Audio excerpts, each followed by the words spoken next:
Welcome to Kenton's videos. Enjoy the video. In this video, I will explain how to set up your Ford Explorer door code. First, you need to find your vehicle's 5-digit factory code. This code is usually on a sticker inside the owner's manual, on the driver's side door jamb, or sometimes on the trunk lid. This is a permanent code that cannot be changed, and you'll need it to program your own personal entry code. Once you have your factory code, enter it on the exterior keypad.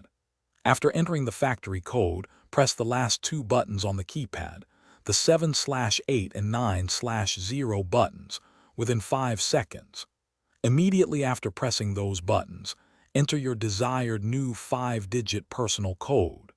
Make sure to choose a code that is easy for you to remember but difficult for others to guess.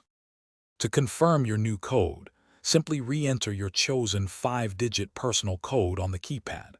The doors should first lock and then immediately unlock, signaling that your new code has been successfully programmed. Now, try locking your doors and then unlocking them using only your new personal code to ensure everything is working correctly.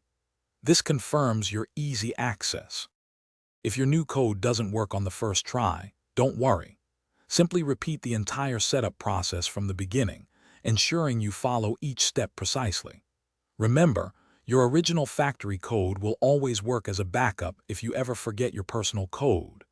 It's a good idea to keep that factory code in a safe place. Also, be sure to check the description below for a fantastic book that can truly change how you think about money, as well as other helpful deals.